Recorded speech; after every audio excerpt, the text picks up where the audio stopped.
To love Strax or to hate Strax? That is the question. Hello guys, welcome, or if you've already seen my channel before, welcome back. I am the Philadelphia Whovian, and for this video, we're talking about that thing that there's a lot of contention over, the character of Strax. Part 3 or Part 1 or Part 2, wherever you place him, of the Paternoster Gang. Now, Strax is a Centauran who you would know about if you've seen past Series 5 of New Who. He is the character that we get introduced to in A Good Man Goes to War, and then we see him in Series 7 as he teams up with the Paternoster Gang, and this goes on to be something he's a part of into the Peter Capaldi era. We got that. Strax is a Centauran, and therefore he comes from a race where they're they're produced multiply at one time, and oftentimes they have only one gender. Now, Strax, people love Strax and people hate Strax, and oftentimes I see people who don't understand both situations, and that's understandable, because when you like something or hate something, it's hard to always understand why someone does not feel the same way as you. So I'm going to give you, in this video, sorry, hair acting up, I'm going to give you the pros and cons of the character of Strax so that people, those who love Strax and hate Strax, understand where each other is coming from.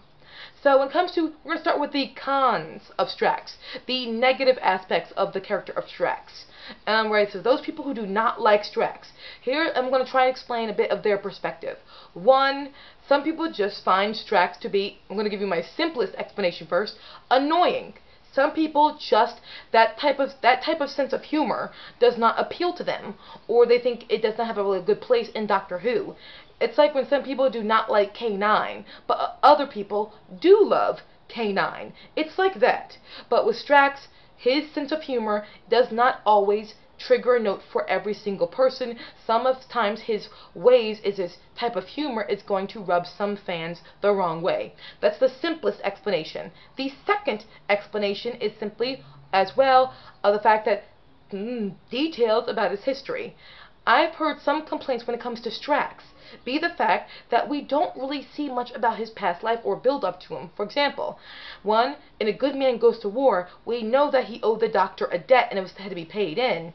And the next time we see him, he is partnering up with Madame Vastra, a Silurian, and Jenny, her wife. Or husband, however you put that. So he's part of a gang, and we never saw how he became a part of that gang.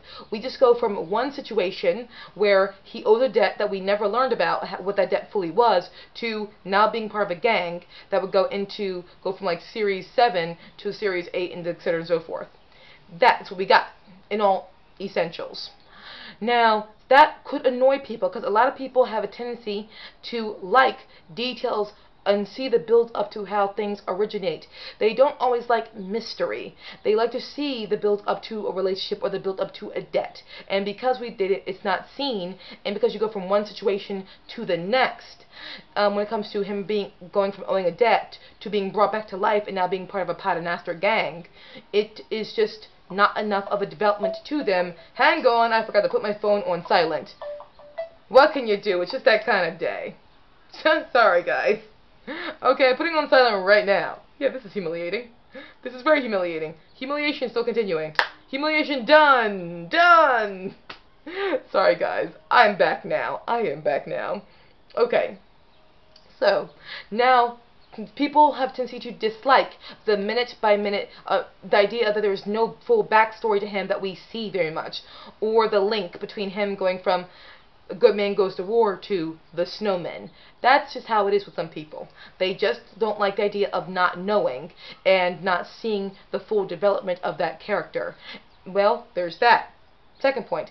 Third point is, again, back to the idea of the comedic relief.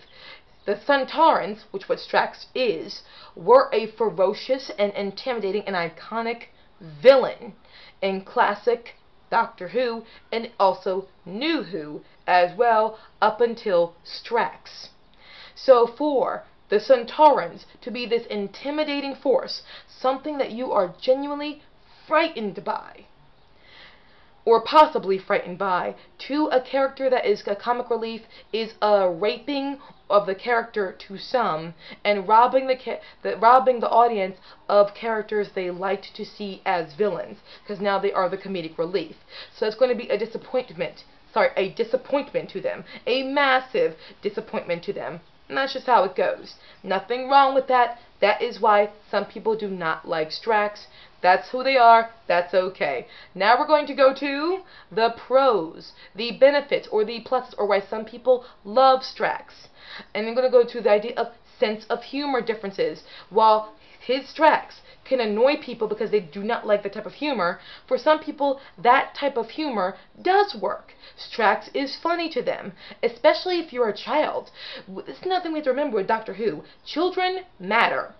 Because Doctor Who was, for the longest time in all essentials, a children's show. So children liking things does matter when it comes to Doctor Who. Strax is funny to children, and that has to be a plus in something that is said for him. To appeal to the initial intended target audience is a good thing, and Doctor Who initially was intended for children, and Strax is very good. It's something a child can relate to, understand, and laugh at. There's that. Also, back to what I said before. Remember the cons?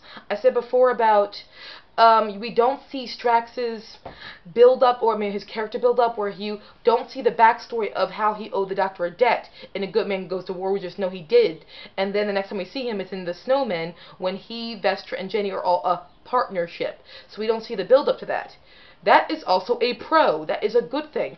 You know why? Because some people, myself included, don't always need, or care to always need, to see the minute-by-minute minutia and details and build-up to everything. We understand that sometimes things happen in the background and we don't need to see the details to how it all unfolded. We get it. Strax owes the Doctor a debt in A Good Man Goes to War. We get it. We don't need the full backstory behind why it is that way. We understand what that means. And also, it presents a great deal of realism. Because sometimes when you meet somebody, and this happens in fiction a lot, when you have characters meet other characters, more often than not, it's not at the beginning of both those characters' journeys. Oftentimes, we as an audience can easily meet a character when a lot of things have already happened to them, and they quickly get referenced as the show unfolds, or the movie, or the book unfolds.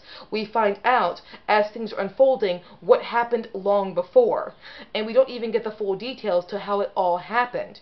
We don't always need them. It was like we call in the writing world the moment before. The moment before a story started, you had this situation. There we go. So we don't always, some of us don't need the backstory behind how the Doctor met Strax and all the build up. And the idea of Strax eventually becoming friends with the rest of the Paternoster gang of Madame Vestra and Jenny. Yes, we didn't see it happen, but again, this is called Doctor Who, not the tertiary or secondary characters' social life. When we see them again, it's obvious they're partners. Some of us don't need to see the build-up to it. We were told it was there. We see it in front of us now that they're friends. So boom, they're friends. We didn't always need the backstory. That's how it is. We understand that there was something that happened in the background, but it happened in the background. The best similarity I can give to you is when you're reading or watching the movie or book Sense and Sensibility by Jane Austen. Jane Austen, okay, you have characters in it called Robert Ferris, which is one of the main hero's brothers, and character Lucy Steele, an antagonistic female to our lead character Eleanor. Okay. We see them quickly meet each other at like a dance or a ball. They dance together, and that's the first and last time we see them together for a super long time.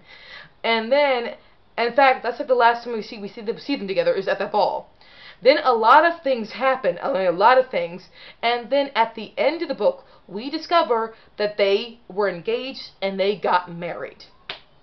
The last time we saw them was when they met at a ball.